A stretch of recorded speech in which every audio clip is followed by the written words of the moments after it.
Okay, so the golden ratio. Oh yeah, my favorite. Adhere to the golden rule. ratio. Give her 2/3 of what she gives you. Very easy. Okay. But I'm like, who? This of is so what? manipulative. No, of what? Well, first of all, that must also be an intentional versus a passive thing. It is intentional. Right? Like what I said the other day on the podcast, I'm like, if you pick a fucking daisy from the public park, like I'm going to be over the moon. Like I'm not saying get me like be a Skittles guy. Yeah, what does that mean? Skittles guy. I'll tell you the Skittles. Okay. I'll tell you the Skittles story. And just to clarify here, the 2/3 rule is you give a woman 2/3, or you give a woman 2 for every 3, right? So if a woman kisses you 3 times, how big are the 2? If a woman kisses you 3 times, you kiss her twice. Yeah. Okay. If she says I love you 3 times, you say I love you twice. Yeah. Because what it's doing is it's still all these rules, by the way, up to this point, you'll notice that they focus on one thing: putting the guy in the frame of the relationship. Okay. So what that does, what the 2/3 rule does, is it puts that woman, like, she's still getting something out of a relationship, but she's still putting in 1/3 more effort than the guy is. But what about the magnitude of the giving? Like maybe a man says I love you and he really fucking means it versus her being love you babe, or a gift, right? What if he's buying her some Cartier? He's giving examples in there just to sort of like define a principle. Okay. So it's not even so much about the magnitude or even how many times you do it. It's just putting yourself in the frame of mind where you are the one who is still the adoree instead of the adorer. Okay. And so that comes down to the golden ratio, which is the 2/3 rule. It's not that the guy's not invested. Like if you just had the 0 rule, you're like, I'm just, it's all on me. Come on, give me cash. And you're like, if that was it, if you never said I love you, and that's definitely manipulation. And I'm not saying that those guys don't exist. I'm sure they do, but like women will say, oh, he didn't put enough into the relationship and blah blah blah. Well, that's because the guy was not adhering to the 2/3 rule, okay? Meaning that she's still following, she's still giving just 1/3 more than he is, but he's still giving back. So he might give you the daisy, he might give you the rose, he might give you whatever it is, just as sort of like a sentimental kind of thing. But that's keeping them just enough to keep the relationship going, just enough to say, oh, he does make it, he does care. Yeah. When we talk about vulnerability, this really relates to this. I think the way that we look at like male vulnerability, it's so sexy. No, it's not. It's fucking. Well, it has to be earned. Weakness. It can't. Absolute weakness, and I'll tell you what, because it's transvaluation. Strength is weakness. Weakness is strength. Vulnerability is being strong and courageous, and being stoic and withholding your emotions is weak. It's just it's a principle called transvaluation that we suddenly popularized right after the sexual revolution. I wonder why. But the thing is, I'm not saying vulnerability it can't be a thing. Most guys see vulnerability as a form of game. Like they think, well, I'm going to wear my heart on my sleeve and I'm going to cry at the end of Titanic, and little kittens make me feel all fluffy inside, the thing that's funny is like when we talk about vulnerability, we expect the guys to like sort of cry on demand, but that's not really what it's about. Or they weaponize it. We see this now. We were talking about that on the podcast the other day. It's this trauma dumping, this like, like I'm going through, and it's like, that's not vulnerability. Right. Vulnerability from a man, from anyone, should be earned. Vulnerability to be believed. Well, the only way that vulnerability works for men is if the guy's predominant personality is alpha, and he's like he's the fucking rock. 1,000%. And then all of a sudden, like, my mom died. Yeah. Oh, I'm here for you. Yeah. Like, oh, he's only like this with me. Yes. That's 1,000%. I know a side of him that no one else knows, right? Yeah.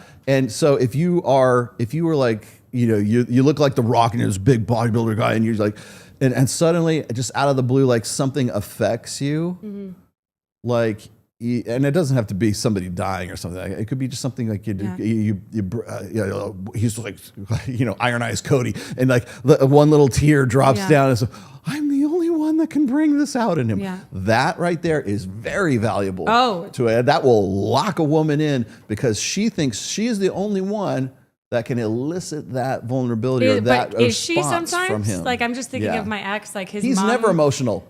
unless he's with me and this one thing happened. I remember this one time. Yeah. Like my ex's mom passed away a few months ago and his dad passed away years ago. He's been through a really tough life. Like he's been sober as long as I've known him. And I had blocked him a while ago because he was pissing me off. We were friends and he just bailed on dinner a few times. And I was like, fuck you, blah, blah, blah, blah. Mm-hmm. And then I find out through another chick who she was like, what's the deal with him? And I was like, oh, I used to date him. We were good friends, but he's been flaky ever since he started making a lot of money. Mm-hmm. She's like, well, his mom died. And I was like, I'm such an asshole. And then I'm blocking him. I'm like, I'm so sorry. And he's like, that's okay. He's like, I tried calling you a few times. And just because he's so stoic and he would never push me on any of it, I felt terrible. And then I was so emotional and I was like, oh my God, all these love feelings came up again, you know, because he it's like he didn't weaponize it. I was like, oh, he's kind of, he's very much a lone wolf. And but see, most guys, like, they'll hear vulnerability, they'll hear it from like Justin Baldoni or something like that. Being vulnerable is the sexiest thing a man could be for. It's no, like confidence. It's fucking you can't not. construct it. And like a dude cries at the end of every one of his fucking podcasts. And I'm just like, who the fuck is watching this guy? They were like this. There's this one NGO called Diverting Hate that was like redirecting my traffic to his fucking channel and stuff like that. And I was like, please do keep going. I want people to see like this dude like crying on demand at the end of every podcast thing. And I think he's married too. Yeah. And I think he thinks that his wife gets turned on by shit like that. I'm like, I mean, Jordan Peterson cries. Yeah, but that's when he's off his meds though. Yeah. But it's just, I think guys tend to think of vulnerability as being game. Like they think, because what happens is guys do this, competition comes natural to guys, right? So if a woman says, I need a guy who can be vulnerable. Oh yeah, I can be vulnerable. And I'm gonna out vulnerable all the rest of these motherfuckers. I'm gonna be the most vulnerable guy that ever existed, and you're gonna love me that much more because I am way more vulnerable than anybody else. It becomes a form of competition, right? Or if it's, I like a guy who can identify with the feminine. Oh, really? Okay, I'm gonna go trans. I'm gonna be a literal woman because that's the level of competition. I got to out-identify the rest of these guys. And so I don't think like women really realize that if you say like, what are you looking for in a guy? Oh, I want him to be confident. Oh, I'm going to be the most confident motherfucker there is. They will take that to the nth degree every single time. Especially, and the more guys are in the don't fuck category, the more that competition comes out. And so that's how you get guys like Justin Baldoni. That's how you get these guys who want to turn game or whatever they heard some woman once upon a time. Some woman said, I like a guy with tattoos, right? So get a full body sleeve or get a full body of tattoos just because he heard one chick. And he can't kill a spider. Yeah. Then he'll start a pesticide corporation or something like that. Yeah. But it's just, it's I don't think that women really realize the depth of commitment they will have if they hear something like that. But now apply that to vulnerability, right?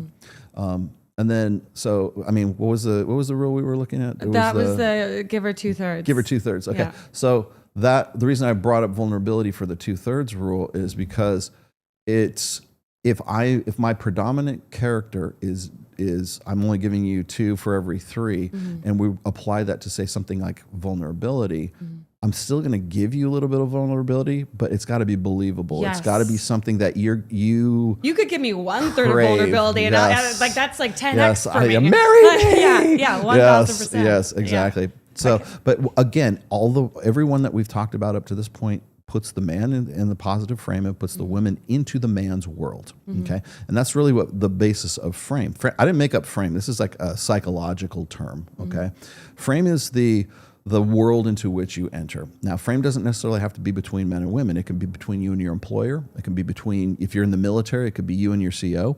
It could be your family. If you have like a domineering dad or a domineering mom, you're in their frame. And it doesn't matter how old you are, you're still fucking Billy, the 15-year-old, right? So the frame is, I'm operating within the psychosocial context of this particular person. Now, the way that we apply that to men and women is as we were saying before, the man being the dominant and the woman being sort of the submissive. I don't want to call it even submissive. It's like the guy has authority and she defers to his authority. Yep. But the only way that happens is if that man has a pre-established world into which that woman wants to enter. So women have frames, men have frames. If men, like say, if a woman says, "Oh, I want a man to identify with me, or I want him to do these things, I want him to jump through these hoops. These are the rules that you got to follow to get with me." We even showed video after video of these on Access Vegas. Here's what it takes to date me. What she's saying is, here's what it takes to enter into my frame and be a part of my world, as opposed to a guy going, "You know what? You'll never hear guys going like, 'Oh, I want a girl who's going to be this and this and this and this,' because he sounds pretentious. He sounds like he's creating social proof and pre-selection by popping off about what he wants. That's why guys are never allowed to have standards, right? Because if they have standards, it sounds like it's boasting. It sounds like it's you trying to create pre-selection for yourself. It's the guy who's the egotistical dude who says, this girl wants to fuck me and that girl wants to fuck me and stuff. Instead, he's saying, I need a girl who's this, this, and this because I'm a high-value guy and this is what I do and these are my boundaries and these are my standards. That guy sounds like by saying those things that he is trying to convince you to fuck him. He's trying to convince you to accept his pre-generated social or pre-selection. Right? But when a woman does that, guys will gladly enter her frame. The guys who don't fuck, because they think men are deductive problem solvers, right? So they go, "Okay, what do I got to do to get in bed with you? Oh, you have to do this and this and this and this. Great, bam! I'm gonna cater my whole damn life to be what a woman says that I need to do." She doesn't trust that. It's like, I need sex. I have to go ask a woman what she wants for sex. She tells me what she wants. I go and deliver on that. Ergo, at the end of the math equation, I get sex, right? That's male deductive problem-solving logistics, right? But all that guy is doing is pre-qualifying himself or creating a persona or creating a character of himself according to what that woman says that she wants at that time, which might change later on. Yeah. And so he basically is not his personality is not organic. He's just created himself to solve his reproductive problems, right? And what he's doing is he's doing so to enter into her frame rather than creating his own frame, and which is a world into which that woman wants to enter. And so when we're talking about don't say I love you until she says it, jealousy and dread. That's the guy has to have frame. The guy for that woman for the bartender to want to flirt with him in the first place. That guy has to broadcast or at least be representative of having a world into which the waitress and you want to enter into, because that's really what you're doing. You're fighting that bitch to stay in his world, right? Yeah. Same thing with the 2/3 rule. It's establishing that guy as the predominant guy in the relationship because the woman comes into his frame instead of him going into her frame.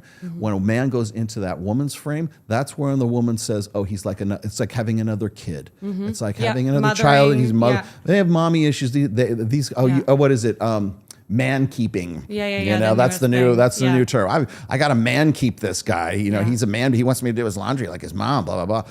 Yeah. And so what happens is that women set themselves up for that because they don't trust men to begin with, and they don't trust them to have their, to provide long-term security. But if that guy comes into her frame, now he's part of the luggage. He's part of the dead weight. She's part of something that she has to take responsibility for, rather than her coming into the man's world and saying, "I trust him. I defer to his authority. I know he's going to take. I know the decisions that he makes are going to be the best for the both of us." Very rarely will you find women who like.